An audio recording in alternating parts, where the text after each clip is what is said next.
Salut à tous, c'est Pang de la chaîne, bienvenue sur cette vidéo qui aujourd'hui va parler de troubles de l'attention et en l'occurrence un article qui a été édité le 23 juillet dans Psypost qui se nomme «Une nouvelle recherche en psychologie indique que la dérégulation de l'attention joue un rôle central dans divers problèmes de santé mentale».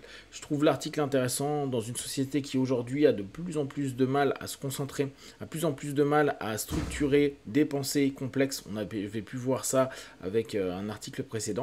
Et surtout, de plus en plus de temps peuvent être passés sur des réseaux sociaux qui ne développent pas justement la prise en compte d'un circuit cognitif où on va vraiment se poser, mais juste de la nourriture rapide avec des reels, avec des TikTok, etc., pour obtenir un shoot de dopamine, mais pas forcément une mise en place d'une réflexion. Or, le fait de passer d'une chose à une autre, de plus être capable de lire un article qui dépasse un certain nombre de mots, qui dépasse un certain temps, vous imaginez que maintenant, les sites internet écrivent ou notent le temps de lecture d'un article, ce qui prouve à quel point, même si l'article est intéressant, si ça dépasse un certain temps, il y a des personnes qui ne vont pas le lire.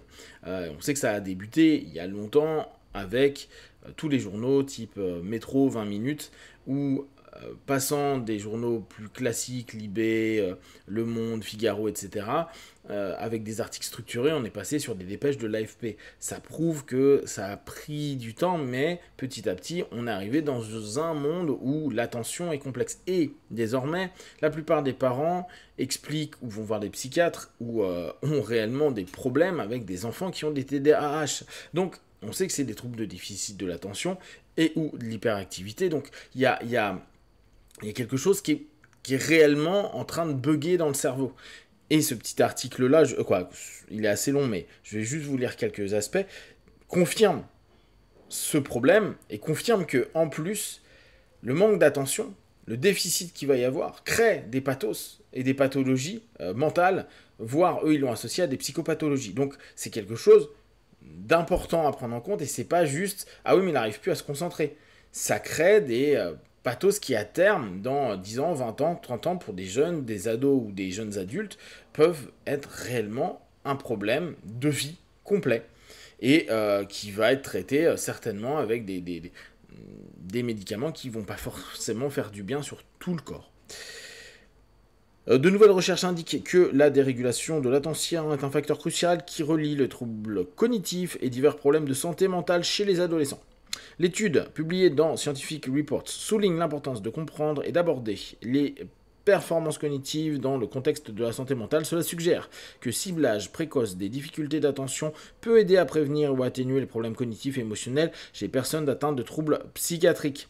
Donc, plus on est apte à découvrir rapidement qu'il y a des troubles de l'attention. Et comme je vous dis, aujourd'hui, c'est devenu très courant chez les enfants. Les parents sont en galère avec les TDAH. Plus on peut potentiellement aider les enfants.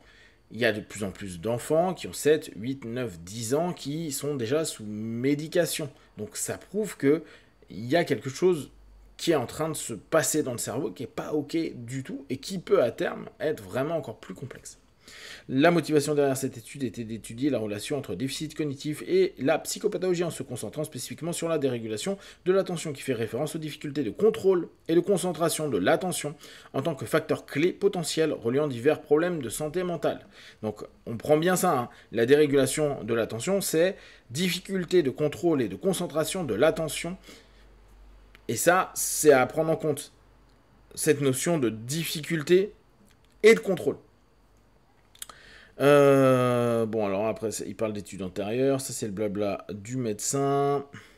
Les résultats cognitifs ont été mesurés à l'aide de mesures corrigées, ça on s'en fout. Les chercheurs avaient deux hypothèses principales. Premièrement, que la dérégulation attentionnelle serait responsable des difficultés cognitives générales observées. D'accord? Donc, moins j'ai d'attention, plus potentiellement je vais avoir des problèmes cognitifs, des problèmes en hyper simple d'intelligence sur certains aspects. Intelligence, on va dire, vraiment simple du cerveau. Pas l'intelligence créative, etc. On est vraiment dans le mental, hein, dans l'intellectuel. Donc ça, on sait qu'il y a un lien de cause à effet. J'arrive pas à me concentrer, j'arrive pas à développer une pensée complexe, pour revenir à ce que je vous disais au départ. Et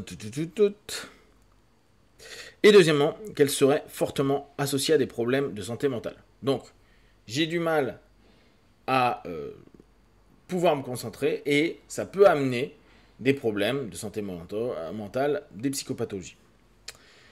L'attention est une fonction centrale pour un apprentissage et une cognition efficace dans le cerveau, agissant souvent comme une interface et servant à paramétrer conditionnellement les informations pour les agents interagissant dans les environnements complexes.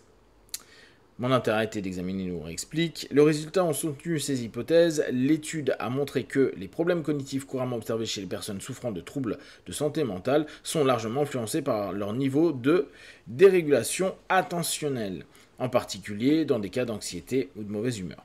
Donc, on s'aperçoit vraiment qu'il y a ce bug.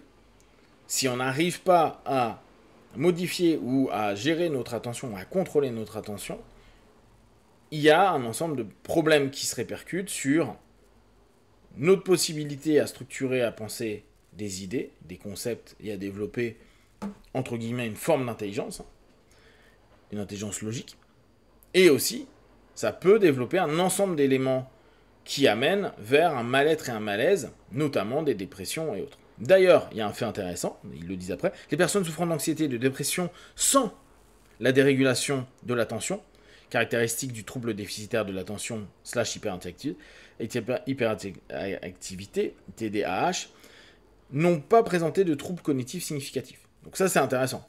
Si il y a des crises d'anxiété ou de la dépression, si la personne n'a pas cette problématique d'attention, ça n'affecte pas les processus cognitifs. Voire même, ce qu'il disait, ça peut même, dans ces conditions psycho-émotionnelles quand même un peu complexes que peut être la dépression, développer des compétences cognitives spécifiques. En d'autres termes, lorsque des individus souffrent d'anxiété ou de dépression sans des traits de TDAH, leur performance cognitive semble être relativement intacte et, dans certains cas, même meilleure que les témoins. D'accord ? Donc, en gros, ils ont testé sur 11 000 enfants la relation entre la mauvaise humeur, l'anxiété et les résultats cognitifs à grande échelle est relativement faible. Donc, moi, ce qui m'intéresse là dans cet article, après il parle de tout principe de contrôle et un rapport par rapport au perfectionnisme que j'ai trouvé assez intéressant, mais c'est pas sur ça que je voulais aujourd'hui pointer nos réflexions. Donc, les systèmes de contrôle attentionnel dérégulés dans le cerveau, avec des symptômes parfois controversés appelés TDAH, aux extrêmes du développement, peuvent altérer les performances cognitives, éducatives, normatives et générer des interactions sociales négatives continues, a déclaré Roberts à PsyPost. Ceci forme alors, de manière interactive et directe, des boucles de rétroaction avec l'anxiété et la dépression. Ce qui est logique. Si j'ai une galère pour former une pensée, pour comprendre des choses, pour interagir automatiquement avec les gens, pour comprendre ce qu'on est en train de me demander d'un point de vue éducatif, et ça on peut l'avoir même chez les adultes, dans une entreprise, ou par rapport à des éléments d'échange qu'on peut avoir avec des amis, ce qui va se passer, c'est qu'on va être non compris, on va commencer à être de moins en moins attentif, on va être de plus en plus anxieux, de moins en moins à l'aise avec les échanges, les interactions, etc., qui va amener vers quoi ? De plus en plus de stress, de moins en moins d'attention, et potentiellement un isolement qui va faire que ça va ramener encore plus de problèmes. Donc, aujourd'hui, pour conclure cette vidéo, et je vous mettrai bien sûr le lien de cet article, il est peut-être intéressant pour nous qui prenons attention justement à notre cerveau, au bien-être, au mieux-être, de faire gaffe sur nos téléphones, sur le temps qu'on peut passer sur les réseaux sociaux, sur même les Twitter, qui ont été quand même les maîtres fondateurs de ce qui est très court et qui demande peu d'attention. Et de se dire, je m'impose à lire des choses un peu plus longues, de garder mon attention pendant un temps sur des sujets, de ne pas zapper, de ne pas passer d'un truc à un autre, et de redévelopper et de créer une éducation et une discipline par rapport à tout ça. Si vous avez des questions et des remarques, partagez sur Facebook, YouTube, je répondrai le plus rapidement possible. Et comme d'habitude, de tout ce que je propose, ne prenez que ce qui est bon et juste pour vous tester, observer, analyser et conclure. Be one, ciao.